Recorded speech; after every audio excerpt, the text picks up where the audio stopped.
Hey everyone, welcome to the show. Welcome to our unrestricted free agency day and, of course, happy Canada Day. I hope everyone's having a great Canada Day so far.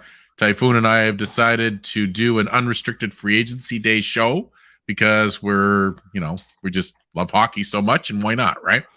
So, Yeah. Typhoon, how's it going, man? Happy Canada Day to you. Happy Canada Day to you too. Lots of things happening. Habs made a trade actually right at 12 o'clock. Right. Well, we'll get into that in a second. So, what we're going to do is I'm just going to give everybody basically a breakdown what the show is going to be about. Simply, we each have our own feed on of one of TSN and one of Sportsnet. So, we're keeping an eye on what's going on right now. There's been a number of deals happened already. Obviously, it started at 12 o'clock today. So, what we're going to do is I've actually teed up a bunch of them on the banners. So, we're going to talk about those.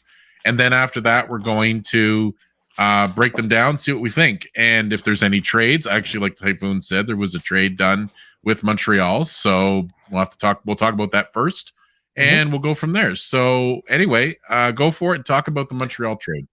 Right before the free agent frenzy started, the Habs traded Joel Edmondson to the Washington Capitals.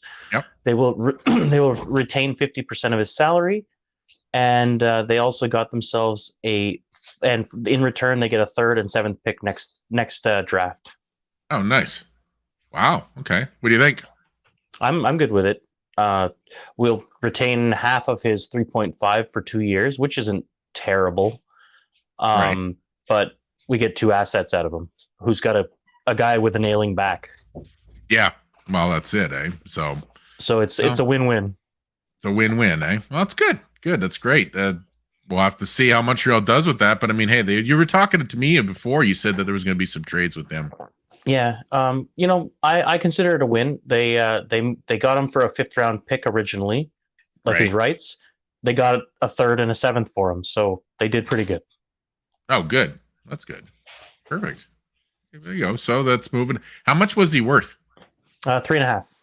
3.5. Okay. Good. They moved a little bit of money, so that's good too. I'm sure though they're not done. The 1.75 is kept on the cap. That's not terrible for 2 years. Right. No, it's not terrible. No. So okay. Cool. So that's good. So Montreal made a trade. So we were expecting that trade. Actually, we were talking about that for a number of weeks. Actually, well after before the season was done. So there was some movement on him at the deadline, but there wasn't enough of a return. That's why I didn't move him right away. Right. Because teams wanted to see him perform a bit to see if his back can hold out. Right. So I guess they waited to the off season. Cool. Yeah. Right on. Okay, so let's move on. Let's go to the first signing. Right here. I don't know if anyone can see. I don't know if Typhoon can see that or not, but I have a banner here that I put up. And it's Nashville Predators have signed Luke Schenn to a 3-year deal worth $2.75, according to Darren Dreger. Now, I'm a Leafs fan, of course, as you can see. I don't know if you could tell, but anyway, thing is, kind of sad about this one. I kind of hope the Leafs would retain him. I liked his style of play. I always did since the day they drafted him back in 08. But unfortunately, they didn't do that. And 2.75, obviously, they couldn't afford that, I don't think. Obviously, Toronto's in a bit of a mix right now of trying to figure out their cap with certain personnel. Yes, they're in the process of trying to sign those. But anyway, what do you think? What do you think of this deal? I think it's a good deal. It's a shame for Toronto because he was one of their best defensive defensemen last year. I know, and in such a short time because he came in at the deadline. So I thought for sure they were going to retain him, but they didn't do it, and they couldn't make it happen. The Preds also they also took another Toronto player, Ryan O'Reilly, for 4 years at 4.5. Yeah, actually, I have it right here. Here we go. So yeah, so a 4-year deal, 4.5. Ryan O'Reilly ended up actually, so the Nashville's loading up on former Leafs. So, but Ryan O'Reilly, as much as I'd like to have seen him stay, I had a feeling that his money was going to be too much money. I never expected him to stay. I totally knew he was a deadline acquisition. He's 32, which means he's still a top 6 centerman. You guys have two top 6 centermen, so it doesn't fit. No. I mean, you hope, right? But it doesn't. No, unfortunately, he didn't sign. So, excuse me. He was brought in to really strengthen the center for the playoffs, and he did. He did his job. but unfortunately, you can't retain those guys. They're just rentals. That's all they are. Well, that's exactly what he was. He was a rental, and he's now a Nashville Predator. So good for Ryan O'Reilly. Thanks for the service, man. It was fun to watch him play. It was a treat, even though for a short time. But oh well, it moves on. He's good. He's a very good player. And we'll keep up the Leafs theme for one more for now. But this one I like a lot. Ryan Reeves is joining the Maple Leafs on a 3-year at 1.35, according to Chris Johnson. Yes, that's that was announced. I heard about that yesterday. And like I always laugh about those. I'm like, is that not collusion? Because it's not even July 1st. Yeah, it makes you wonder, right? Now, like I saw this this morning. I'm like, wait a minute, they're not even supposed to announce this until 12. Why is this out for like a while? It was out yesterday. It was reported he's going to sign a multi-year with Toronto. I'm like, but it's June 30th. Yeah, I know. It's crazy, eh? Yeah, but it just, you know what it is? All it is what's leaked. That like when it turns 12 and everyone's signing these contracts, you're like, how did you guys ink pen to paper so fast? Yeah. Well, I know it's crazy, eh? But they do. But anyway, I love this. I love this signing. I think he's going to give exactly what Toronto needs. He's going to give them that toughness, the grit. He's going to score some goals. He's going to fight some people. He's a monster upgrade over Wayne Simmons, as far as I'm concerned, and still got lots of game in his left in him. And 3 years at 1.3 is very affordable. I mean, you can't ask for any lower than that for what he brings. True. So I'm quite pleased with this signing. Well done, Tree Living. That's a good first signing. Hopefully, the one I obviously want to see today is Matthews. Obviously, we'll have to see if that happens. I've seen a lot of wild reports on the web saying it's a done deal at 8 years, 112 million. And anyway, I'm not going to say any more. Well, it's a lot of money, but dude, it's not there yet. It's not official, so I'm not believing anything until I see it on the news. But so it's the one thing that is official. He's a Leaf for a year. He can't go anywhere unless he says. Yeah. Him and Nylander both have their trade. Well, actually, all three of them. All three, Marner, Nylander, and Matthews, all their trade. They all kicked in July 1st. July 1st. So because they're the age where they are now no longer UFAs or no longer RFAs.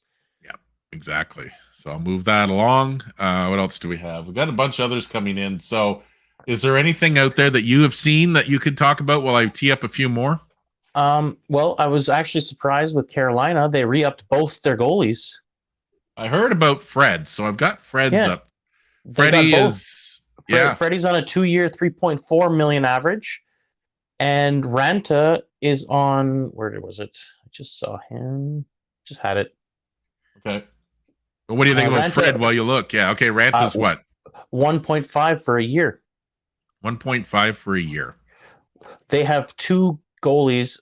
They have a tandem for less than $5 million. Really? 3.4 for one and 1.5 for the other. That's 4.9 million for a tandem. Wow, that's nice. That's a good signing. That's good for Waddell. He did a good job there. Yeah. Huh. Interesting. Okay. Well, that's good. I think I'm a big Fred fan. Obviously, when he was in Toronto, I was sad to see him go. Fortunately, he went, and I think he's played well enough. The only problem with Fred is that he's had a lot of injuries. Yes. It's unfortunate for him, but anyway, he's obviously overcome them. He has given them really good goaltending whenever they needed him. They got bounced out of the playoffs in the second round. So second. Yes, it would be. They'd be because they got past the first round like for the first time. So in a while. So, but yeah. Anyway, it's good for them. Good signings. I like that. Ranta and him. That's good. They clearly have confidence in these guys. So cool. This one here, I just came up. It is this one. Ottawa Senators have picked up Jonas Carpasalo on a 5-year, $20 million deal. $4 million a year. That's a very good deal. He was making $5 last year. Is that what his deal was? I didn't know what his number was in Columbus or in Los Angeles. So. I think he was like 5 or 5.5. Yeah. Okay. And I've always liked Jonas Corpusalo. He's a big goalie, very big goalie. Yeah. But he's just he's unlucky with injuries. Oh yeah, he's had his tough time with injuries. Absolutely. I know that he was used in LA for a little bit, but I know that he had his Columbus time, obviously. I mean, I've drafted him in my pools a number of times. I had him for either a stopgap or he was a starter at one point. So I had him and Merzlikins as my all-star goalies a couple years ago. remember that year when he had 3 shutouts or 5 shutouts in 5 games or some crazy thing? It was Merzlikins who did that one, but Merzlikins and him had a combined, I think it was like 6 shutouts in a stretch of like 2 weeks. Yeah, it was insane. It was crazy. Like I couldn't believe that. I'm like, what do you mean another shutout? How could there be another? They were just standing on their heads. Oh, absolutely, 100%. Oh, well. Anyway, it's good. Good for them. Yeah, but yeah. Do you want to continue the X-Leaf theme? The X-Leaf theme? Why? Which one is that? What do you got now? JVR is a Bruin. Yeah, 1 year, $1 million. I've already teed that up. According to Chris Johnson of TSN, Boston Bruins have picked up JVR, the north-south player.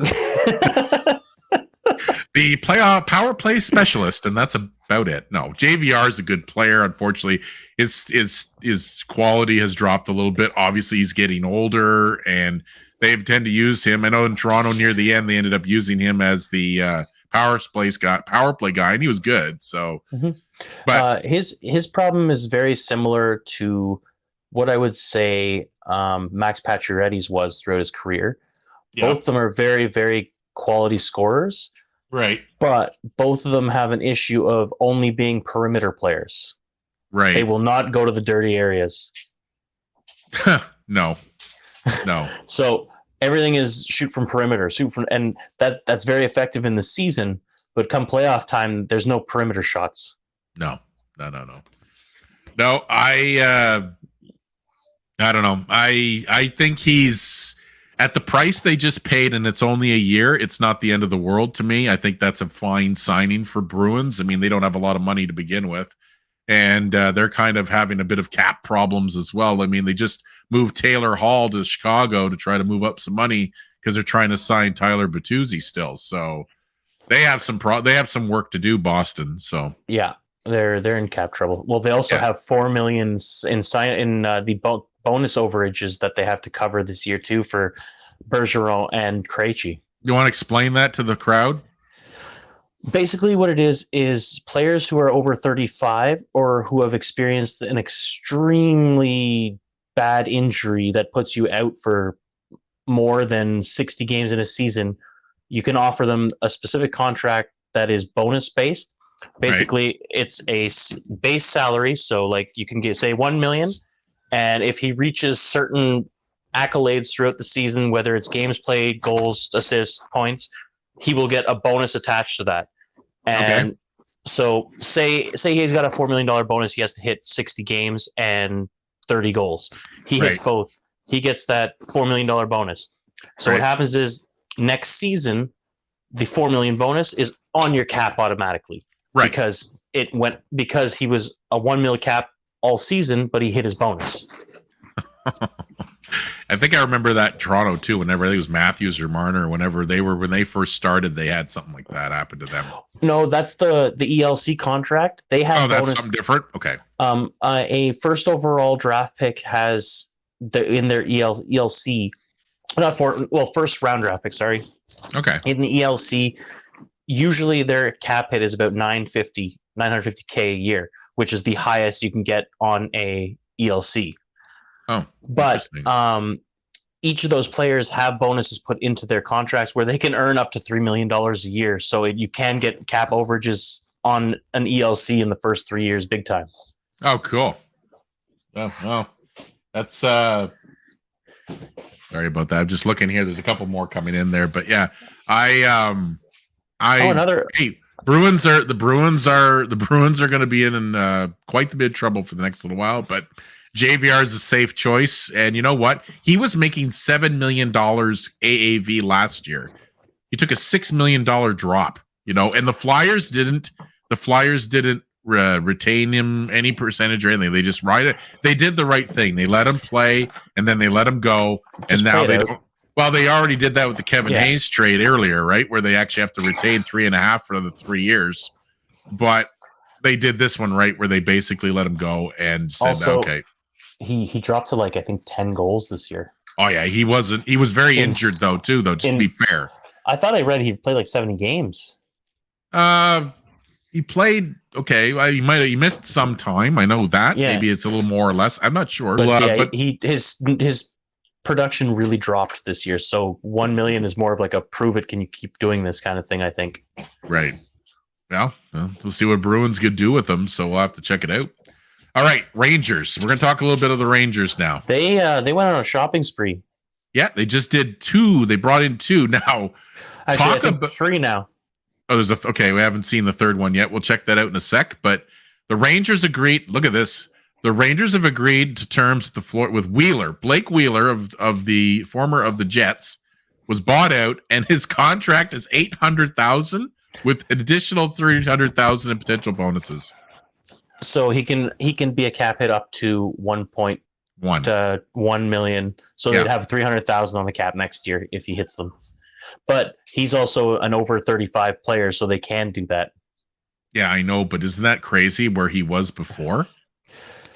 That happens to everyone who gets bought out, though. A lot of the time, they don't get big salaries.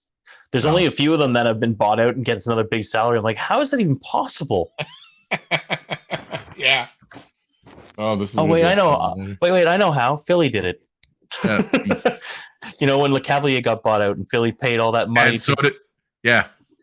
Hey, he was bought out by 2 teams, man. Tampa and Philly. He was making more money sitting at home than he did playing. He's still making money off Tampa. He is, yeah. It's crazy. But anyway, it was during that time when they did those crazy ones, but those crazy deals. It makes me laugh because every time I see it, like every June 30th, I see the happy Bobby Bonilla Day. Yeah. What do you think of Blake Wheeler going to the Rangers, though? Do you think he's going to help? I think he will. I think he's going to help. Depends, because I've heard a big thing. Like a lot of reason why a lot of guys left Winnipeg was because of him. I heard he's a very poor attitude. Oh, I don't know. Okay. I've heard some negative stories about him. I've heard that he was a very poor captain kind of thing. Oh. Well, a big exodus out of Jets right now. They're having all kinds of problems, just like Calgary is right now. There's a lot of talk that Buff's original leave was because of him. There's talk. I know he didn't get along with Evander Kane, but not many people did anyway. Laine left because of him, and there's a lot of talk. Pierre-Luc Dubois is leaving. Wanted out because of him. Really? Wow, that's a lot of people. Yeah. And I've heard others too, like some of the D, kind of like Morrissey and Myers and stuff. Right. Like, there was a lot of guys left because of him. Interesting. Mm-hmm. Interesting. Well, you know what? They're going to see what happens. I mean, the Rangers are another team that are also in trouble in terms of what they do. They have a whole boatload of people they have to sign, and they're all high-priced stars because they thought maybe they'd be able to win this year, and unfortunately it didn't happen for them. And like Patrick Kane, we haven't heard his name yet. We haven't heard Tarasenko next. There's a whole bunch of them. So Kane, I'm not surprised yet because he's hurt. Teams he's recovering right now. Teams might wait till about Christmas time. You might not hear anything about him till Christmas time, I think. No, he's not going to come back for a little while. So because they want to see him train. Yeah, and he's going to have to get into training. So that's why I said if he signs somewhere, it'll be around Christmas or just after Christmas. Well, I wrote about him actually in Hawks Insider just recently, and there's a video of him doing his training. He's already shooting the puck, man. Like he's already in training, like with all that. So depending on what kind of hip surgery he needed, I don't know how invasive it was. But they said he'd be out for a few months, like into the season. I mean, I don't think he's ready by any stretch. I'm just with what I saw in the video. I'm like, okay, well, at least he's walking around and doing stuff. So anyway, we'll have to see where he goes. But so Blake Wheeler is there, and now Jonathan Quick is also there now. Yeah, just about to add that. So he agreed to a cheap $820K deal. When I heard he was going there yesterday, I basically was like, "Oh, I guess he's the new Halak." Yeah. Well, he's kind of a safe choice. I mean, they have Shesterkin and they have him now. And what was their other backup? What was the backup before? Before Halak, it was Gorgiev. Remember? Oh yes, Gorgiev. Yes, and he's in Colorado now. Yeah. So The Rangers also added an ex-Hab, Alex okay. Alex Belzil for a 2-year two-way deal. Belzil. Okay. I didn't know about that one. But again, that's why we have 2 feeds right now going. So that's good. Well, I mean, hey, the Rangers need to do a little shopping, do a little change too. So that's good. Mm-hmm. It's a good deal. I think the Rangers are going to be another good team next year. I think they're going to be just fine. They're just making some minor adjustments. We'll see if they can at least keep one of their stars that they have to sign. I think Tarasenko, I think they're going to try to keep, obviously. He'd be the one I would look at first. I mean, Patrick Kane would be nice, but he's the one that's capable of playing now. So yeah, that's my opinion. But okay, so there we go. So Quick's good. So we'll take that out. Another ex-Leaf has signed elsewhere. Where's that? Who's that? Connor Brown is headed to the Oilers. Yes, actually, I was just about to tee that up. There we go. He's already beaten me to it. So it's all good. Yes, I wrote about this a couple times in Oilers Daily about how there's a special story to this, and I know you know this story, but I'll tell the story with what I remember, what I read. So Connor Brown was Connor McDavid's line mate with the Erie Otters back whenever they were playing together back in just before he got drafted. Yeah. And Connor Brown had well over 120 points with the Erie Otters that year while being on his line. Now, I'm going to be honest, though. I could have probably had 100 points just being on his line. let's okay. Like, to be fair, fair enough. I'm not going to discount that at all. Okay. Like, let's be honest. The guy is, as I just actually wrote about it today, the miracle on ice right now. So I watched him in junior, and nobody could catch that kid, Connor McDavid. If you could get him to the puck, he's going to score. Yeah. So the Oilers were looking at Connor Brown again. The fans wanted Connor Brown to come to Edmonton, and now he's there. According to TSN Ryan Rashad, he agreed to a 1-year deal. Now, I don't know the number. Did you see the number? I did not see the number either. Okay. I guess it's under $1 million. Under $1 million. He was with the Washington Capitals last year, and he also was a Maple Leaf, of course. The Leafs drafted him.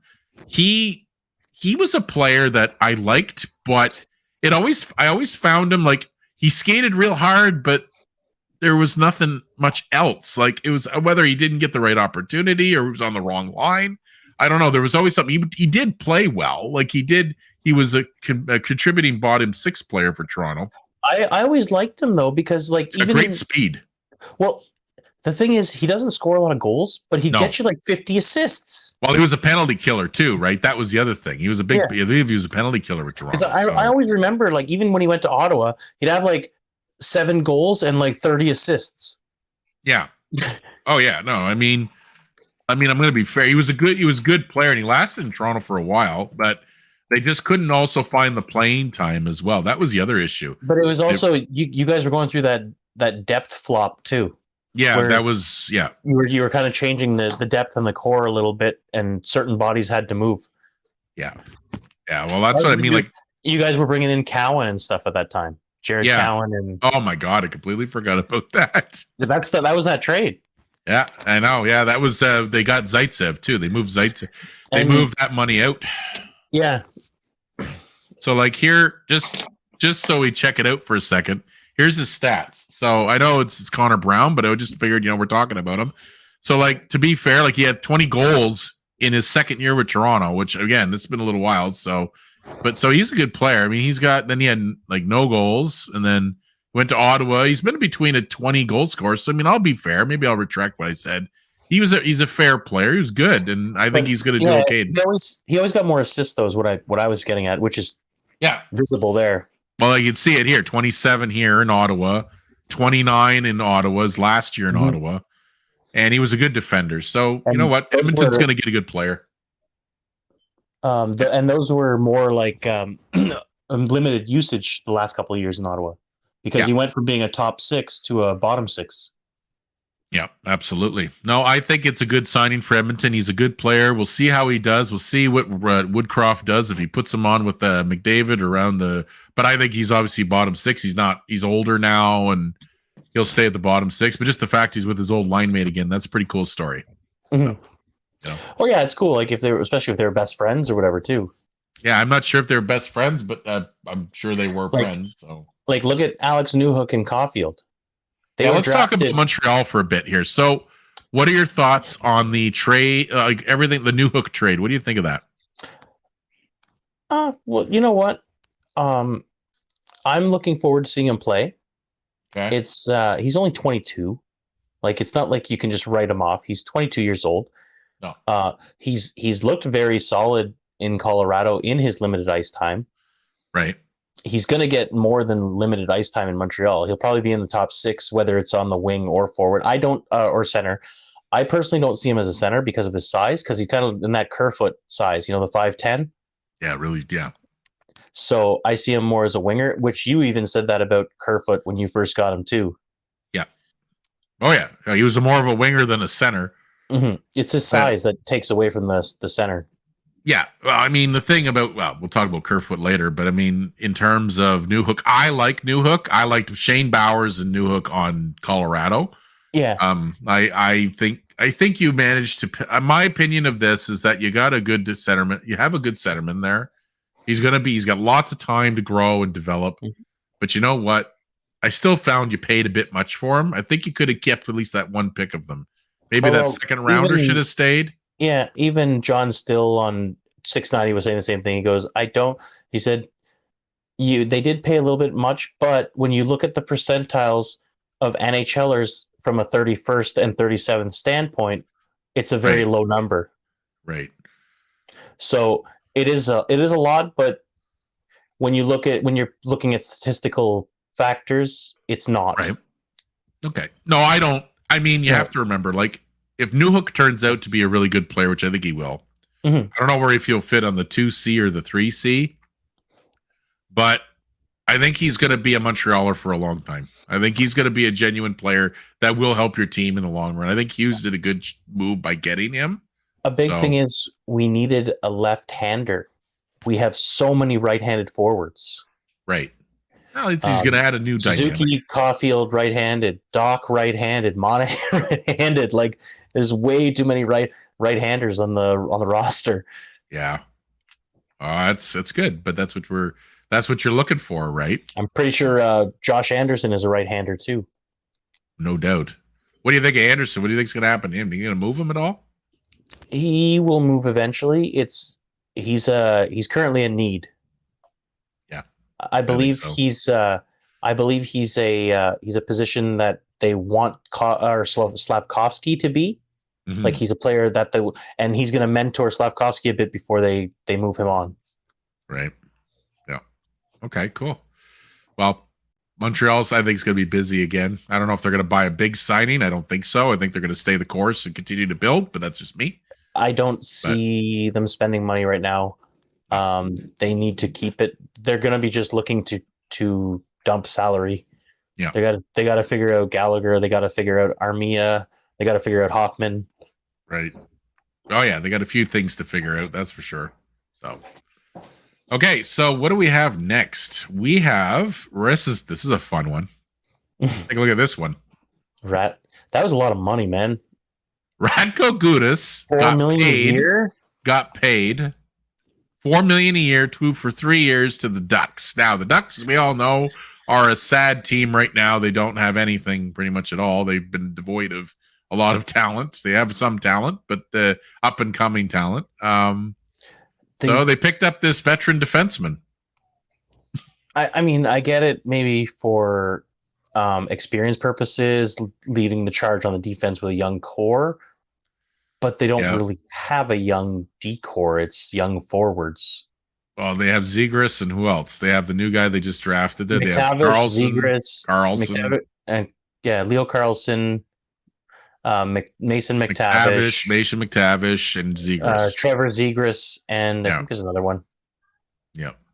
Slowly building, but this is obviously a veteran move, like you said, in order to get leadership 100%. The going theme for leadership these days with these rebuilding teams seems to be more expensive. We'll talk about Chicago in a minute, but what about reunions? Reunions, I have one right here. Here we Is go. it Mr. Milan? Yes, sir. So the Boston Bruins decided, hey, let's bring the band back. You know what? Because it worked the last time, so it should work this time. Last year's band didn't work, so let's go back older. Let's go back further. Let's take a walk back in time, shall we? Let's go a couple steps further into the past. Into the past, and said, you know what? It worked that time. Let's go again. So Lucic is a Bruin. I think it's a year deal. I don't think it's anything more. It's 1 year, 1 million. 1-1? Okay. Even that is too high for me. Well, Lucic has been hurt a lot, and he's degrading, right? He's not. He's a 750 player to me now. Father Time has come along and taken some of his career away. So some of it can't escape. Okay, most of it. How about that? Calgary paid him, so he made his money there at his older age. So, whatever. If the Bruins feel that they want to bring him back for nostalgia, obviously he's going to retire as a Bruin. That's obviously part of the idea, I would think. Yeah, I guess so. I don't know. I'm just thinking, like, why would you bring? Like, if you just did the best record in NHL history, and unfortunately your Panthers stopped you. You just got slower. You just no speed there. No speed demon there. Well, him and Reeves will be fun to watch. Yeah. Oh, they're gonna battle it out a few times. Absolutely. That's gonna be ugly. Yeah. Milan Lucic, a Bruin again. No, I don't know. These deal with these reunions. You were telling me about that the other day about that reunion stuff, and yeah, it was getting crazy at one point. It's like this guy's interested in this guy. I'm like, he drafted them. I don't. I mean, Luke Schenn came back. I mean, he only lasted part of the time, so I don't know. I'm a move on type person in terms of if I was a GM of a team and I felt this player was done, I don't know if I'd want him back, but that's just me. If you get rid of somebody, why bring them back? I know even like sometimes it's a different GM, different vision, but still. Well, that's what happened with Schenn because he wasn't the one. Burke drafted him, and Dubas felt that he was the right fit to come back. So Burke drafted him, and Lamoriello let him go. Yeah. Was it Lamoriello? No, I don't think so. No, he only played 3 seasons in Toronto. Burke traded him. Oh yeah, that's right. He traded him to Philadelphia. I think it was for JVR, if I'm not mistaken. Yes, it was. Yes. Yeah, they moved him for JVR. It was a 1-for-1. They wanted to give Schenn a new home because Schenn needed a new home, and they brought JVR because Toronto wanted scoring, so to help complement Kessel. So what Schenn needed was to not be brought up at 18 as a defenseman and have the pressure of the sea and the city on his back, and he's going to be the savior to win a Stanley Cup. He wasn't the captain of Toronto, but he was definitely part of the leadership. But that's what Burke kept saying. He's our future captain. He's our future captain. It was this, the jersey that I have now on is that was the captain, right? This is Phaneuf's jersey. So when I remember when he was drafted, it was about to be, he was our leader. He's going to be our future captain. He's going to be this, that. Right. And Burke destroyed him because he shouldn't have been up at 18 years old. Sorry about that, guys. My audio's moving around. There we go. Yeah, I agree. I agree. But anyway, that's the idea about bringing the band back. And well, Milan Lucic is part of the Bruins. Well, that's interesting. So, what else do we have? Do you have anything else? I'm going to keep looking around here. I saw another ex-Leaf, Riley Nash, as a Ranger. Is he? What did they sign him for? I think it was a 3-year. Let me just double check here.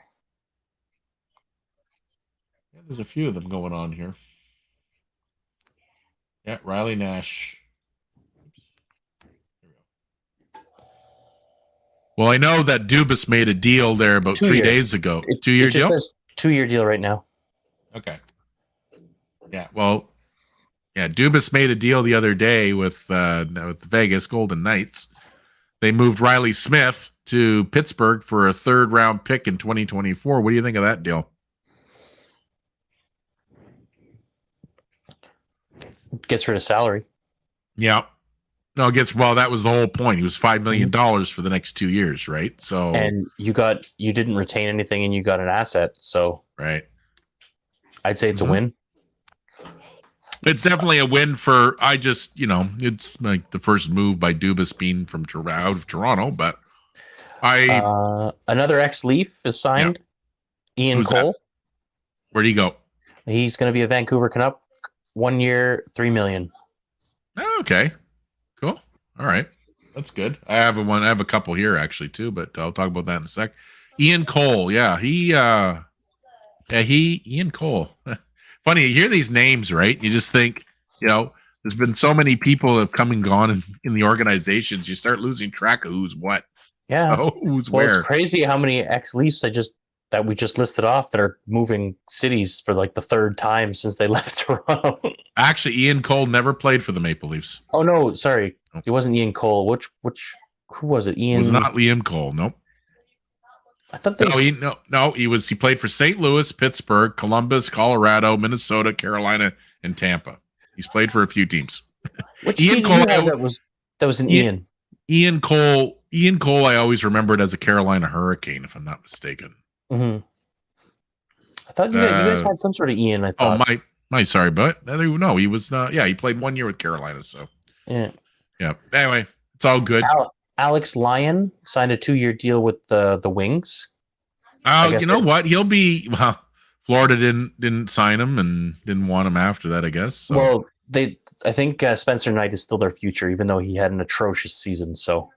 Right. And you're not moving Bob. No, you're not moving Bob. No, absolutely not. He's a $900K AAV on a 2-year deal. Oh, dude. Here we go. We got one here. This is going to be a fun one. And I'm going to be jumping for joy. Who just signed? I'll tell you in a sec. Here's the one I will talk about right now while I tee this up. The Buffalo Sabres have been busy. They signed Eric Johnson and Tyson Yost to 1-year deals. And Connor Clifton to a 3-year, $10 million. Oh, really? Mm-hmm. I like Eric Johnson. He never always had the love for a defenseman. His problem was he's very soft. He's made of porcelain. He's always hurt. It's true. He was always hurt. He never could get a full season in, or at least very few anyway. Varlamov's staying with the Islanders on a 2-year deal. Oh, yeah? Okay. Here's the one I wanted to show you. So what's the money for Varlamov? Doesn't say yet. See, that was the goalie I wanted Toronto to get in the trade deadline. Him or Jonathan Quick. So one of those two guys would have been great for the playoff run. That's just my opinion. Mm-hmm. So who'd you guys get? We didn't get anything. We let go of another player. Look at this. Have a look. Justin Hall, 3 years. Is now a Red Wing. You know, it's funny. Edmonton was pursuing him. Were they? I didn't see that, but okay. Justin Hall, 3 years at 10 point some million. How much is that a year? 10. What? 3. That's a 3 point something. 3 point something. I figured just a little under 3 million. 3.4. 3.4. Maybe. Yeah, 3.4. I don't know what to think of that one. Justin Hall, as all Leaf fans know, has had a very interesting career with Toronto. I honestly think he needed a change of scenery. He drove me crazy a number of times. The gaffes he would make are Aki Berg-esque at best sometimes, but if people knew who Aki Berg was back in the day when he played for Toronto, he would do an amazing defensive play and like Hall's case, shut down Connor McDavid for an entire, all Canadian season. And then he can't defend anything whenever the next year. And him and what's his name there? Anyway, he could not defend very well at all this year. So to see him go, I'm happy that he's found a new home, and if Detroit Red Wings want to pay him that kind of money, then there's a lot of overpayment. Did you just hear what Orlov just got? No. So happy that he's on his way. So what did Orlov get? 7.75 per year, 2-year deal with the Canes. Really? They're saying he could have got 8. Orlov. I draft Orlov every once in a while, but it's usually when I need an injury reserve replacement or something. When I take Orlov, it's for hits. Yeah. Those things, not goals, hits, block shots, defensive stats. 7.1, 7.5, 7.75. Really? Huh. Yeah, 7 point. Wow, that's crazy. Oh my God, what a that's not and that's not much of a, in my opinion, not much of a tradable contract. I mean, that's going to be hard for a team. Sake of argument, I mean, I don't think Carolina would trade him because they're obviously trying to bolster their defense core. But I mean, sake of argument, something goes terrible next year, I don't know if they'd be able to move that deal. You really hurt your cap situation. There's a lot of overpayment this year. Jeez. I'm going to bring up Cap Friendly. Let's have a look at them for a minute. So while we do that, so as of right now, according to, I will bring this up. So according to Cap Friendly, Vancouver also signed Teddy Bluger. There's how much money has been doled out so far. That's a lot of overpayment. That's a lot of money, man. That's a lot of money. But that's what they do, right? So that's anyway, why. Gustav Nyquist is a pred for 2 years, 3.185 per. Yeah, right here. Gustav. He's going to the Nashville Predators. He's a smash filler. Yeah. 3.18 million cap hit. Yeah. Oh. I guess 185, but I guess it only goes to 1.8 in the NHL. Yeah. Rangers also added some more toughness on the back, the bottom six. Tyler Pitlick is also headed there. Right. On a 787,500, or sorry, 787.5K deal. Right. But look what they did. Look at this. So this is Connor Brown's new contract, okay? So the cap hit is 770,000, but his AAV is 4 million. His and he bonus is 3.2. So it's all signing bonus. That's kind of a dumb deal, I'm going to be honest. Well, how did you manage to do that? That's bizarre, man. Well, you can do that. You can do all that all you want. You could make a guy have the biggest signing bonus ever, and his contract is this big, but the AAV is going to be the whole thing. Right. Okay. Huh. Kind of like Matthews. He was making his 750K salary, but it's all signing bonus. Oh, it's all signing bonus, and that's what they're going to do if they can get that deal done. That's what's going to happen, right? So yeah. So, is there anything else going on right now? I will also say the Vancouver Canucks have signed a young player, Tristan Nielsen, to a 2-year entry-level deal. Okay. Don't know anything about him, but I think it's one of their prospects. That's all I could say. Oilers signed Lane Peterson to a 2-year deal at 775K per. Okay. Right. Okay, that's not bad. The Oilers are an interesting team. Excuse me. Yeah. That's one way to put it. Let's talk about the trade that just happened a few days ago that blew everyone's mind from the Oilers. What blows my mind more? What's that? Realizing that Detroit never wanted Yamamoto and kept Costins. Klim Kostin, yeah. Yeah, I thought it was vice versa. So did the whole world. So, if anyone didn't know, Klim Kostin and Kyler Yamamoto was moved to the Detroit Red Wings for absolutely nothing. A former first-round draft pick and a fan favorite of the team was moved Both were first-round picks. Okay, so both of them were first-round picks, and one was a fan favorite and was moved for literally nothing. And then Stevie Y decides, hey, guess what? I'm going to buy out Kyler Yamamoto because that was the plan right from the get-go. And he signed right away. He signed Costins to a 2-year, $4 million deal. Oh, he signed him. I didn't know that. Yeah. Oh, he signed him. Oh, okay. Yeah. Gee, I wonder why. And Klim Kostin was a Western Conference player with the Blues before. Mm-hmm. So He was their first round pick the year they won the cup, so he was like the 31st overall or whatever. he was good. He's a good player. I've watched him play. Yeah. He's good, and obviously I've written about him a number of times. And he was really endorsing the city of Edmonton. He loved it there. He liked this. He liked the fan base. He always was involved with the a lot of charity events. He was going to a number of them. Well, it was the first team that actually gave him a real shot. St. Louis never really gave him a chance. Well, that's why Armstrong moved him, right? Because he didn't have much playing time because he was battling with Braden Shen and all the other Blues they have. Barbashev and all those guys. They're battling out, and this guy just couldn't find time.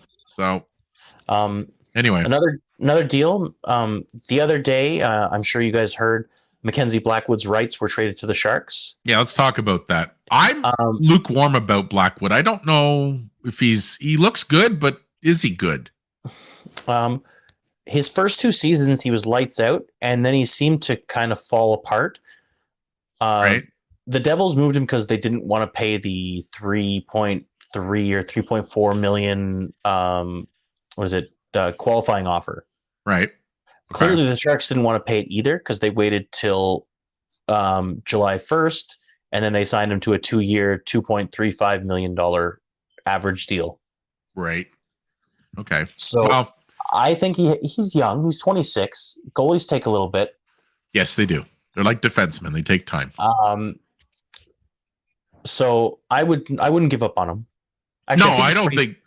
Is he 26, 24? Maybe he's 24. Oh, we'll have to look. If you want to look that up while I get something else here, I'm going to see if there's anything else that came up. Right now, it's been a little quieting down a little bit, but there is actually Bunting. I just heard is going to be a Kane. What? Yep. What do you mean it's going to be a Kane? Yep. Going to see that. Okay, so Michael Bunting. Did they just open a door? Every ex-Leaf, come through here. We'll talk. Michael Bunting was a decent player. Dubas did a fine deal of getting him. He had a $900 and some $1,000 cap hit for 2 straight seasons. Just like we said about Connor Brown and Typhoon's ability to score 120 goals with Connor McDavid, if he was on his line. Safe to say that Michael Bunting had a 63-point season in his first year, and then he had a dip. Now, I am very curious to find out how much Don Waddell is willing to pay him. And the thing is, his dip, though, I would say was because ice time was cut, because he was dropped out of the being a perennial line mate with Matthews. Exactly, because you know why? Because he's his third line winger. That's what he is. And Matthews was actually requesting for other guys to be on his line. He just has a quick release, so if he can receive the puck, he could usually put it in. Yeah, but he has some tough. He has some form of physicality, even though he's a smaller fella. But I would not pay a ton for him right now. I'd be very curious to see what his numbers are going to be this year. If he's with the Canes. I'm trying to see.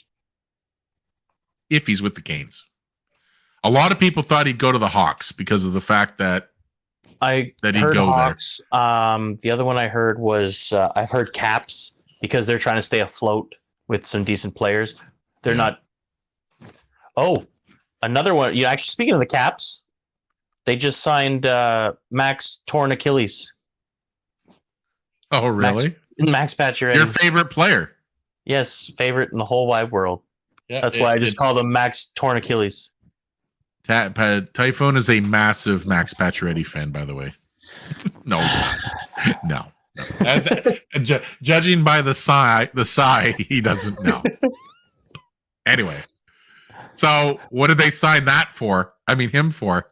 It's probably a 1 year with signing bonuses, is what I'm thinking. I would hope so. Philadelphia has signed ex-Montreal Canadian to a 1-year deal, Ryan Poehling.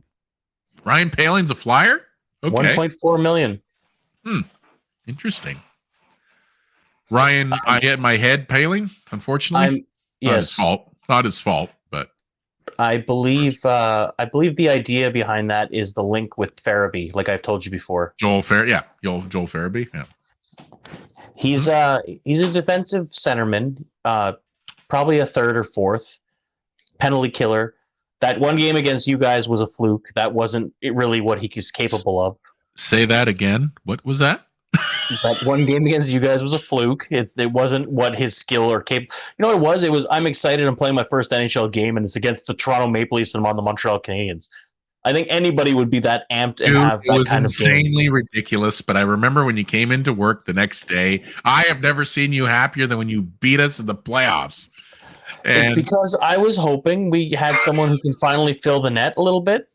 Yeah. And then Mark Bergevin got a hold of them, and development became cross-eyed. So, hey, I'm not going to go much. We're not going to go further into it. And let's put him on the fourth line and in a defensive role. That'll help his offensive talents. I just wanted YouTube to hear that. That's all.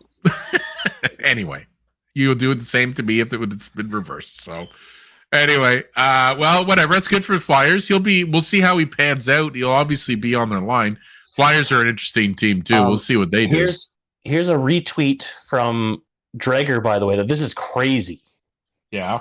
What's that? Pierre LeBrun said this. The Orlov signing does not take Carolina out of the Erik Karlsson trade talks. The Canes still have room and interest in Karlsson.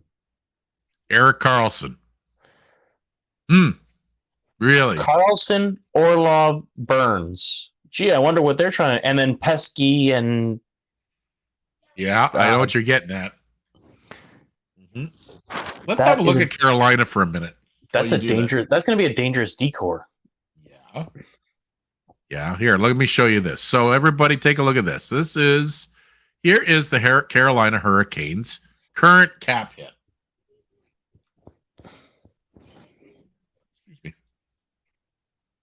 Okay, 7.3 million left for now. So what would they be giving for a Karlsson? And they have two players to sign. According to this, they have all their forwards locked up. All their one defenseman, Ryan Coughlin, and now their goalies are done. So. Svechnikov is where the problem is. Svechnikov is on injury reserve, which will eat up the more than what they have. So who would they move?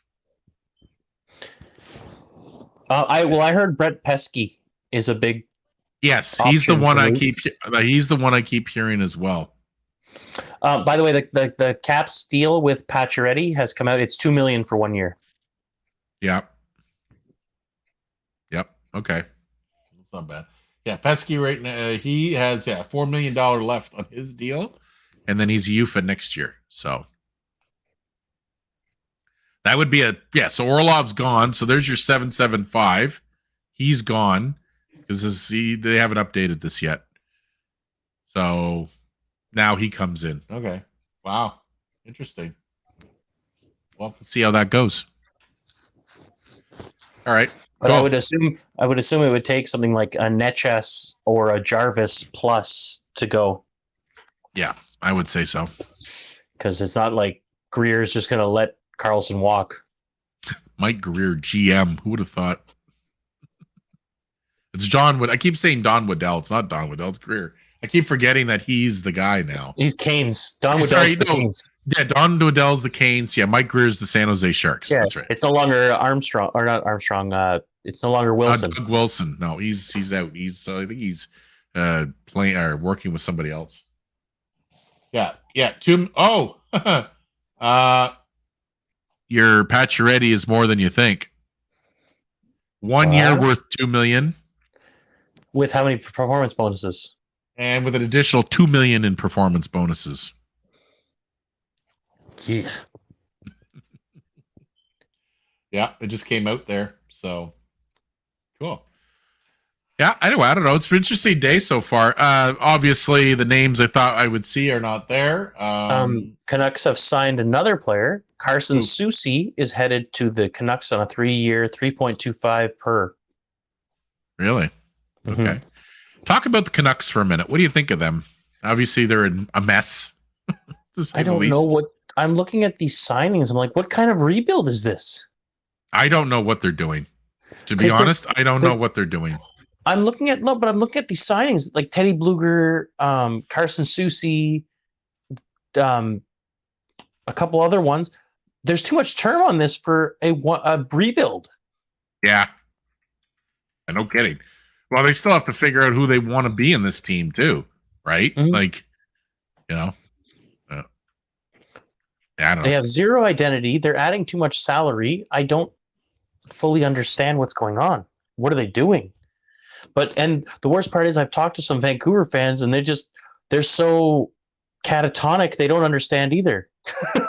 Well, I don't know either. I don't get it. I mean, if you look at here, like if I go to here, I'm going to show you this, share screen. So we'll go to, pardon my scrolling, people. Let's go to the Canucks for a minute.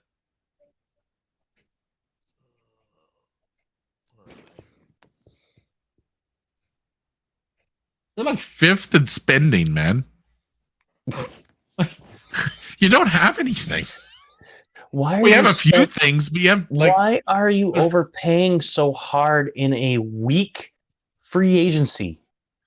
Well, like here, you got $8 million for JT Miller. Then you have to sign Patterson next year. You've got Besser and you got Kuzmenko locked up for next year, and Connor Garland, who they want to move. They have Bolivier they picked up last year, who's locked in for one more. Then you've got the rest of the Canucks that really, there's a few of them that are okay, but they're all rookies. But they brought in guys like Teddy Bluger, Carson Soucy. Like, those are guys you don't need right now. And then you got your defense core, obviously Hughes and Myers. And then you got Hornick, and then Ian Cole now, and Guillaume Brisebois. And they only have one. And they only have one goalie. Here's what you add to their D core now, though. Ian Cole, Teddy Bluger, and the other one, Carson Soucy. Yeah. So who are you taking out of the D core? That's already, well, Brisebois, definitely. Guillaume Brisebois is terrible. Brisebois, he's not very good. No. He's like 25 and he still hasn't developed into an NHLer. He's still a filler. Was he a Hab? No. He was drafted by the Canucks. He's just been there forever. Okay. He hasn't been able to be a regular top six defenseman. This makes me always curious. Look at this. Look at this beauty right here. Makayev on injury reserve, $4.7 million for 3 more years on injury reserve. You know, I always thought he would sign in Toronto again, and he didn't. And always bothered me a little bit, just because he was good. He's got a wicked skating. His skating's unreal. The only problem with good release though too. Yeah, the only problem is that he didn't use it very often. Kind of like Marner. He doesn't shoot. He never shot a ton. You got this. Just the stride. His skating was just unreal. And his size on top of that was just cool to watch. So yeah. Just unfortunately, he just didn't stick around. And anyway, it's too bad. But anyway, they have him now. He's 28, so we'll see. But anyway, the Canucks are an interesting team. But yeah, they only have 1.5 left, and they have 19 of 23 people to sign. So how's that going to work? I don't know. How's that? Where's the math? You have 19 of 23, and you have 1.5 left. Sign more. But yeah, let's get that. No, it's called move more. But yes, I know what you're getting at. It means one of these top guys has got to go. Miller, Pedersen, Besser, Kuzmenko, Garland. The guy I would move is Garland. That's who I would move. The Habs added. Yeah. So what do you see anything else? The Habs added 2 players, I guess, for Laval. Yep. Who is it? Philippe Mayette and Brady Keeper. Yeah. Mayette played 113 games with Metallurg Magnitogorsk in the KHL. Okay. And had 92 points, which is pretty impressive. Love the name. Metallurg Magnitogorsk. It's a cool name. I like that. I love seriously, Russian. I like it. Yeah. I love that Russian words. Yeah. And Brady Keeper was part of the Abbotsford Canucks last year. Okay, interesting. That's cool. Yeah, Montreal needs the depth, right? They're gonna probably They make the need team some. next year. They need a little more veterans on the AHL team to help along some of the younger guys. Mm-hmm. Yeah. Well, that's good. And you know what? You're going to see a ton of players coming in out of your team. It's going to be the revolving door for the next 2 years. I mean, as Hughes and Gorton figure out who they want to keep and who they want to move along. In Toronto's case, they did the same thing. They were in and out. So, well, there's a point where you're literally just filling holes for a season. So guys are just coming in, coming out, coming in, coming out, until you actually find a proper bottom six forward that can stay for a few years at a low cost. Mm-hmm.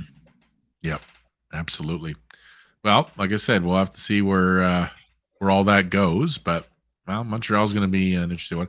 Now, it's been pretty quiet over the last little bit. I haven't seen too much else. I don't know if we'll go a full 2. I think maybe we'll wrap it up in the next 15 minutes or so if there's anything else. Sure. So I do, because I mean it is Canada Day and everybody is out there and trying to enjoy the festivities, obviously. And Absolutely. but right now, the thing I want to talk about is coaching. Mike Babcock has now been introduced as the head coach at 10 o'clock this morning. He was introduced as the Columbus Blue Jackets head coach. What do you think?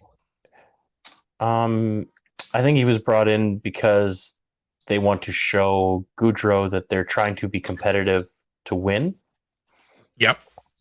They didn't do much for Gaudreau last year, and that team looked really, really bad. Yeah. Well, they ended up getting now they have Fantilli and they have What's that? They had third overall pick.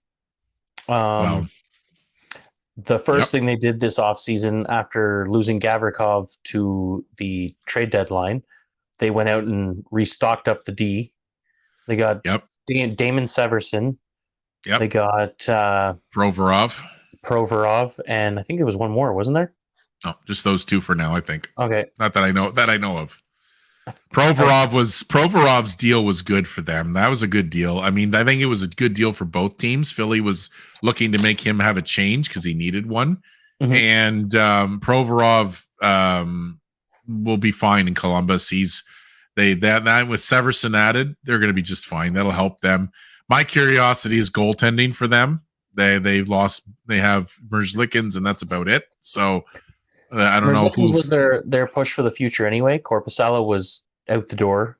Right. I think they have another goalie as well that they have high hopes on. I just can't remember his name. For their sake, I hope so, because they're going to need it, right? So, but they've done a few things that's definitely going to help their roster. Oh, I think bringing Mike Babcock in is fine. Babcock had a relatively okay. I mean, he had a tough ending in Toronto, but I think he had a decent start. He'll be fine with the younger kids. Like you said, it's going to give Gaudreau someone to say, okay, this is a quality coach. We're going to see if he can help the team. With Fantilli coming in, he'll give him a centerman that'll work well with him. I'm a big fan of Adam Fantilli. He's a great centerman. It's really cool. I mean, minus Bedard, but Bedard's number 1, but still. As a freshman, he won the Hobie Baker Award. It's not an easy thing to do. Nope, not at all. Usually freshmen don't get playing time. It doesn't matter how good they are, they don't get playing time. No. Oh, he's going to get lots of playing time with Columbus, so. No, I know, but it just didn't like in European men's hockey, I find in college, freshmen, rookies, they don't get ice time. No, they don't. No. So your time is when you're a bit older, so you need to wait. And you need to sit and wait. Yeah. Well, you know what? He's going to play. He'll be playing with them this year, and really great pickup for them. And did you see what Fantilli did though? It was so cool what he did. The guy obviously is a pretty humble guy, I think. And he had 125 plus people there to watch him get drafted. And he's had all his old head coaches, all of his trainers that were with him, family, friends, everybody. Okay. So I wrote about this and in Flyers Insider, but he came up and he had his vest under his suit with everyone's name on it. So when he took off his jacket, he had his back facing everyone, and you could see all of this writing on his suit. And they're like, "What is that?" It's everybody that was involved with him. And I thought, what a great thing to do! Like, what a great that's actually great cool. move. I just thought it was a pattern when I saw that. I didn't realize it's actually it's all of his people that were in his life that helped him get to the NHL. That's what amazing. That's really cool. It is, and that just shows you the kind of character he is, and he recognizes what brought him. That's kind of why I like the guy. I think he's going to become one of my new favorite players in the NHL once he starts playing. I think he's going to be a pretty good player. Pretty good player. He's going to be a great player, but I mean, just a really good character, and that's what the NHL needs more of that right now. So, anyway, another signing: Trevor Lewis is back in LA. Trevor Lewis. Now, can you tell me about Trevor Lewis? I don't know much about him. Just he's your typical prototypical bottom six forward. Okay. He was right. I believe, was he one of the guys that went to Calgary at the deadline? I believe so. Yeah. Possibly. Or before. I just know that Sutter wanted him. I know he went to Calgary for a bit, and the reason was because of Sutter, because he was on that Cup team back in like 2014, I think it was. Okay. Yeah. Just a tough guy, creates some energy, throws his weight around. Right. But he is a bit older and slowing down, so I don't know how effective he can be. I don't know either, but did you guys have him for? No, you had the other one, not Trevor Lewis. You guys had the other LA guy. No, we had obviously we brought in Muzzin and not Muzzin. It was one of the forwards you had brought in. I don't remember. It was I think it was last year's deadline. You tried to bring in some toughness, and it wasn't Lewis. I think it was the other one. No, I forget what they did. I know Toronto and LA made some trades over the past couple years, but they do a lot of stuff together. Yeah, because they got Campbell, they brought in Clifford, they brought in Muzzin, they brought in. That's what I was talking about. Kyle Clifford. Kyle Clifford. Yeah, they brought Kyle Clifford in. Yeah. Then they brought him back. He used to play on his line type thing in LA. Oh, like Kyle they were Clifford, mates. Yeah. Oh, okay. Yeah. Clifford's a tough guy, and yeah, that's okay. I don't know much about Lewis, but neat. Yeah, he's your prototypical fourth line guy, basically. Yeah. So the names are meat and lunch pail guy.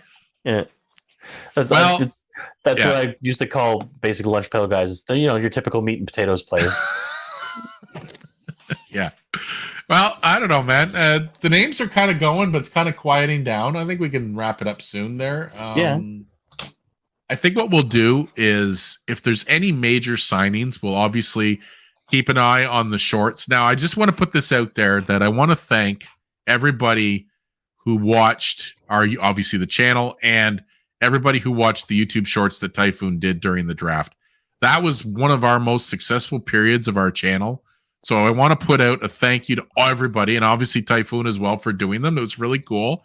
We had a lot of communication, a lot of comments, lots of likes, lots of dislikes. That's okay too. We'll take them all. It's just interaction on the channel, and we would love to see more of that. So what we're going to do, I think, is we'll if there's any kind of major signings, we'll go with the YouTube shorts for that route. I did want to say something too, in regards to Montreal's pick in the 5th overall pick. This is important. This is an important one. So go ahead, man. I was quite shocked and appalled and disgusted in Habs world just in general. I understand. I was one of the people that didn't like the pick. That said, not liking the pick is one thing. I was angry at the management. But this kid, David Reinbacher, has been receiving hate messages all over social media to the point someone even made a reference to Hitler about him because he's Austrian born. I don't think that's fair to any kid. I don't think that's fair to any player. He doesn't draft himself. He has no say in that process. He just does an interview, and if he's liked, he's picked. If you're going to hate on somebody, hate on the organization. Don't hate on the player. There's even better. And because of all this, Montreal is even hesitant to bring him to North America this year. There was talk they were going to bring him to Laval, get him teacher to do homeschooling and stuff, and they're thinking just to leave him in Switzerland for the year, just so the backlash doesn't happen. And I don't blame them. Well, I didn't read much about it. I know you've been a very proponent about this. I did see some things that this was going on. For me, I agree. It's not his decision to be drafted by Montreal. The management thought whether he was the right choice or not. To me, he's a top 5 player. There's obviously something they liked.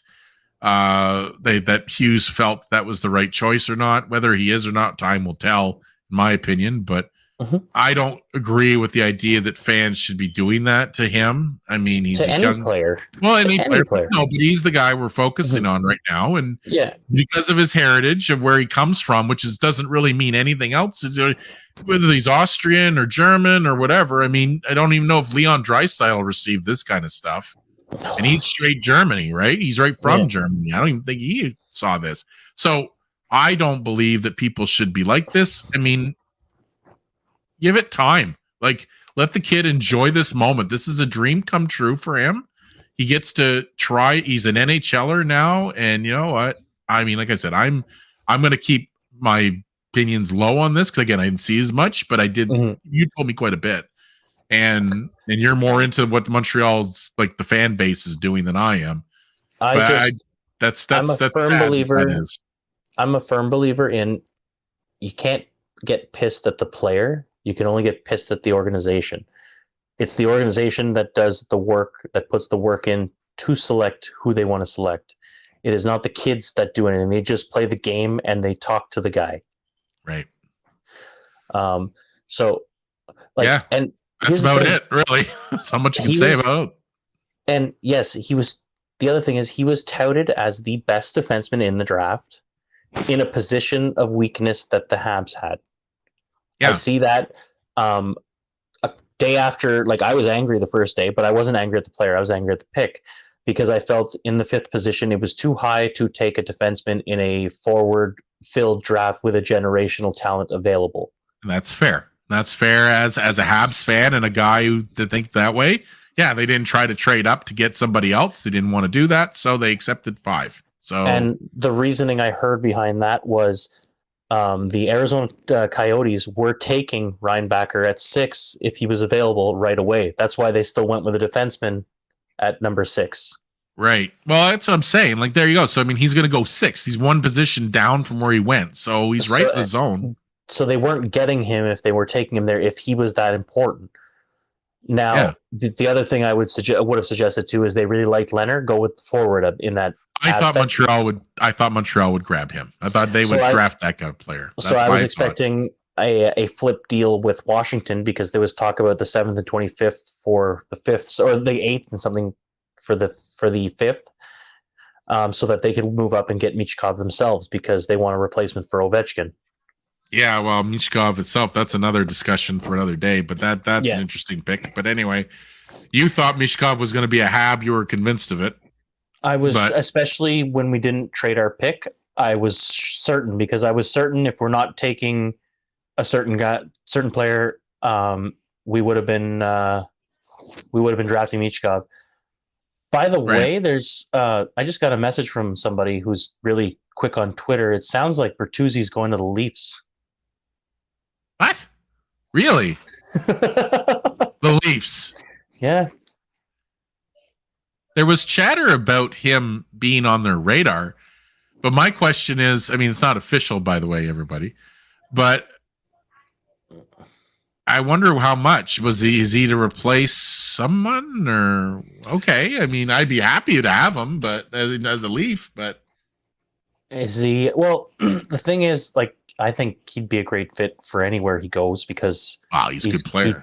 It's the way he plays that Kachuk style hockey, which is what. Okay, so right there, that was one of the main themes after we got beaten by the Panthers. Go figure, Tampa. No, you're beaten by the other Florida team, Florida. Anyway, man, you guys in Florida must have a Twitch. I have a Twitch every year, man. My Twitch stays. It's a perma Twitch with this team sometimes, but anyway, it's part of the love, right? But Tyler Bertuzzi, let's see. I'm just going to check quickly, but is there anything else they said while I look here? Well, Shattenkirk is now a Bruin. Really? How much? 1 year, $1 million. Wow, that's a bargain. Hell, Toronto should have went after him. I'd have taken him. Gavani Smith is 2 years, $800K for the Sharks. Don't know him. I've heard of him. I think he was a Red Wing. He was a wing, yeah. Okay. Yeah. And yeah, now it's saying Bunting is a Kane, but it doesn't say the amount yet. I cannot wait to see. The screen there went a little weird, but I cannot wait to see what they traded him for. Or what they signed him for, you mean? Oh, sorry, signed him for. Yeah. Well, anyway, interested. Kane is a Bunting. Bunting's a Kane is a Kane. Mm-hmm.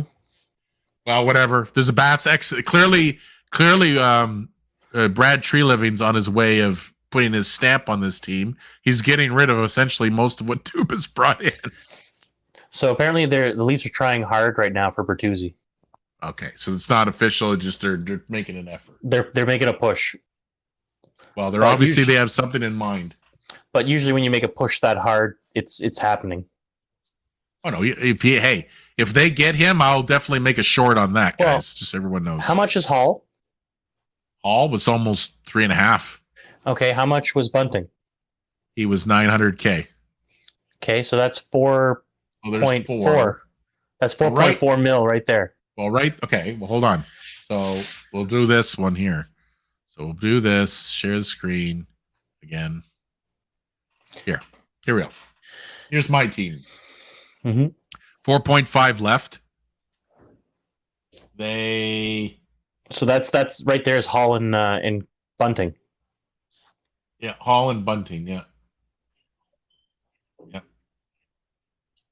And then they've got their defense intact. God, I love yeah. And they still have to sign Samsonov too. Mm-hmm. Okay, well, so if they can make it happen. There's got to be a trade coming, or unless they have LTIR cap space, I don't know. Oh, they'll make a deal. There'll be a deal or something. Yeah. Because they need draft picks next year. They don't have very many. Toronto needs draft picks next year. They don't have much to work with, so they don't have much. Yeah, they kind of emptied those cupboards. Yeah, well, Treliving's going to try to bump it up. So anyway, well, clearly things are moving along, kind of coming in bursts and all that. So what I'm going to do, like I said earlier, what we'll do is we'll wrap this up because it's kind of slowing down. What we're going to do, everybody, just so they know, is that we're going to do a lot of shorts. We're going to do into that. If there's any kind of major review that's going on, either Typhoon or myself will do review videos over the next number of days, especially if in Habs and Canadians corners and Maple Leafs timeout. That's a real focus. A Pittsburgh beat writer is saying that Pens are front runners for Karlsson, and it looks like 3 teams are going to eat cap space in this deal. Thank you, Gary Bettman, for not allowing the cap to rise properly. Mm-hmm. This is I'm going to say something right here, right now. This bankrolling thing, I don't get why teams do it. Why would I bankroll 31 other teams?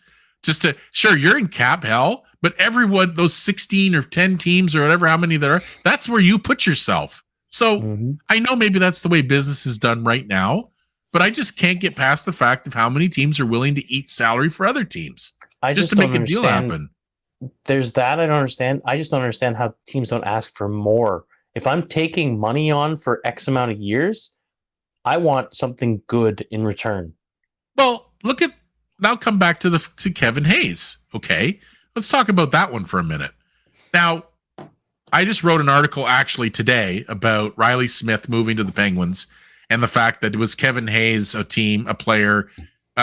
The return for Hayes was it good enough? And I don't think it was. Now I'm going to say this: Philadelphia needed to move Hayes because whether he became toxic to the team or whatever it was with him, he did not fit the mold for John Tortorella. There was no eye to eye in the vision of the future. He was benched this year a few times. Okay, which when you're benching a player over $7 million, there's a problem.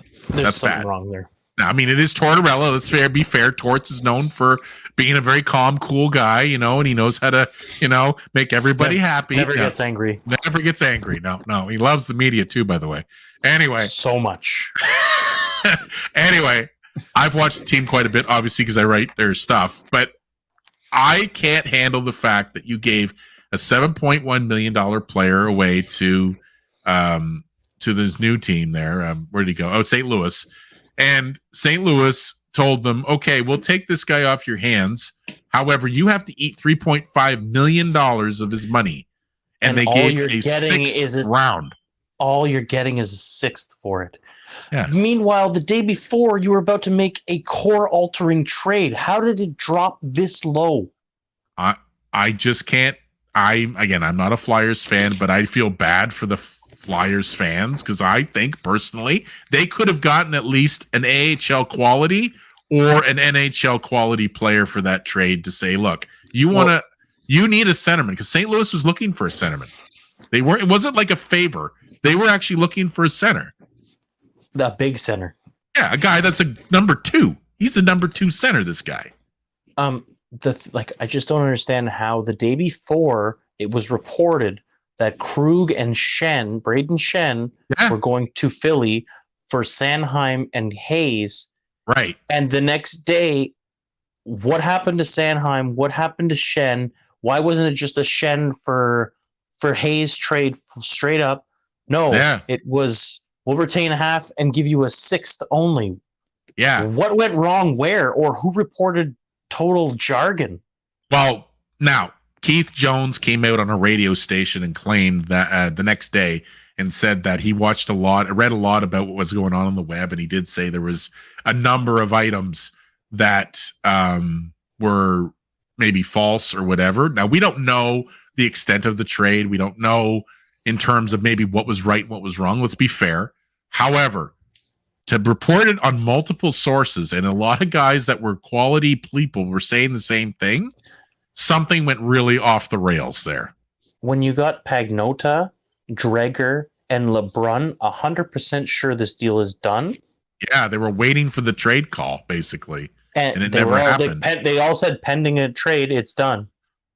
And it didn't happen. But to come back to the point of the story is I just felt that the Flyers should have gotten way more, should have had more return, even though they were trying to get rid of salary. They ate half the salary and only got a sixth. I think they could have got at least a bottom 6 player or a bottom 3 defenseman for that, or even a goalie for that matter, but somebody. But why couldn't they just say, we'll take Shen straight up? Sure. Yeah. Sure. That works too. But anyway. I'm just saying, when you see everything that's gone on, what? Yeah. Cam Talbot is a king. So he swapped goalies. Yeah, basically. And we flip-flop without a trade. We don't lose anyone. We'll trade without trading. Yeah. Well, I don't know. Cam Talbot's he's kind of done, but anyway, whatever. LA's going to try with him. He's obviously not their number 1, but whatever. Who is their number 1? Well, they got rid of Cal Peterson to Philly, so he's out. Well, maybe he is their number 1. They don't have Quick anymore. He's gone. He's gone to Ranger now. Well, that's what I'm saying. Quick's gone. Who was their goalie last year? Well, wasn't it? Felix Copley. Copley, okay. Felix? Yeah. Phoenix? Phoenix Copley, I think. Phoenix. Copley is the guy. Copley was the guy. And Peterson, I'll just say Copley because I just know his last name. Pearson. Pearson or Pearson? Pedersen. No. It was Cal Pearson. Pedersen. Yeah. Okay. Yeah, anyway, he is now there, so Talbot is now a king. So, yeah, interesting. So, how about we wrap things up, man? And let's go back and we can enjoy some Canada Day. What's up? With Bunting, it's just showing 3 years, not showing a salary yet. Yeah, we'll do some updates. So, what we'll do is we'll do some updates, everyone, for what's coming. If there's anything, it'll be on the YouTube Shorts, or we'll do, like I said, the videos. I think we'll stop. What's up? You had something? I was going to say, did you see the crazy signings by Chicago? We can talk about, we'll talk about that and then we'll wrap up. Yeah, because I know you write for them too, so. Yeah, so if anybody, just so you know, hawksinsider.com, flyersinsider.com, and oilersdaily.com, that's where I write. So have a look at those. Really good sites, lots of fun. I'm enjoying that gig, by the way, quite a bit. So what's the deal with the Hawks are very interesting right now. Yeah, like Perry's deal and Perry was way Foligno's overpaid. deal. Okay, let's start with Perry. What is that? What is that? That tells me they're just trying to hit the cap floor and they don't Yeah. care who they're spending money to. No, they don't.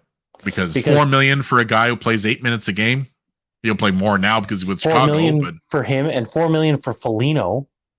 Yeah, that's a lot of money to tie up for two older guys like that. You know, so you got those two guys. You know, now they got Taylor Hall, which is obviously he's a quality player. So yes. I'm not saying the other two aren't quality players. It's just one was a quality player 10 years ago or 5 years ago. And the other guy, well, he was eventually they all hoped he was a quality player. But Nick Foligno can barely skate because his hips are so finished. Back too. Back is finished. Back's what, when he was in Toronto, that's what finished him off for that short time with Toronto. His back it failed him right there in the Canadian League. Oh, yeah, big time. He was playing broken. Well, there was a video of him walking out from one of the games, and he collapsed right before he got into the dressing room because his back gave out. So, but yeah, there's that. Perry, I love the guy. I love what he brings, but he's a league minimum player. I'm sorry. Oh, even $1 million, even $1.5 million, not 4. I mean, yes, Chicago's in a position right now. Like for the Hawks, they're in a position. They have a floor. They have a load of money available. They have tons of money to spend. And you know what? They basically, so the best part about Chicago, so everyone knows, is that their entire offensive portion of their team is signed for this year coming, and then that's it. Everybody else, for the most part, is all gone. So their entire offense, in theory, would be gone after this season. Other than Taylor Hall and other than Andreas Athanasiou and Taylor Hall. Yeah, and now they're going to have obviously Bedard signed, and then now obviously that. So I mean, it's crazy what they're doing over there in Chicago, and it's going to get even more. I thought for sure Bunting was going there, but well, he's going to the Canes apparently. They're obviously trying to go for it. See, the problem I have with those deals too with Chicago is even at trade deadline, I find if you retain half, $2 million at that is still too much. Yeah. Well, look at Toronto when they picked up McCabe.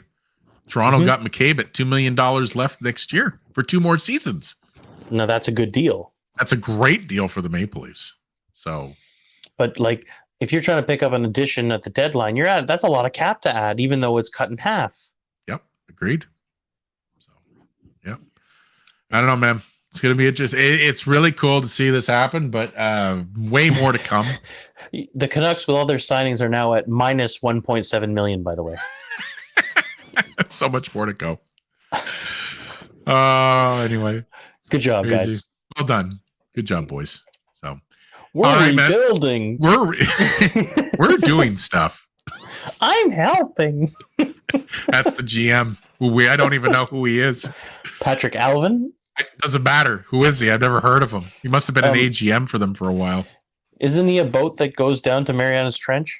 Oh, I don't know, man. The Alvin?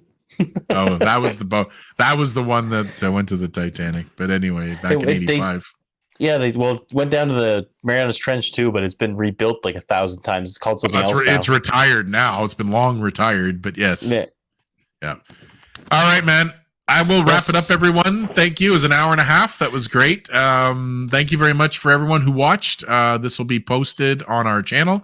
If you like what we're doing with our channel, please hit like or subscribe. Also hit the notification bell if you want to find out more content that we get. Over the course of the summer, we will be posting lots of YouTube shorts, of course, like we've been doing. And obviously any major news, whether, say, Matthews gets signed or something in Montreal happens or anywhere else for that matter, we're definitely going to keep on top of it.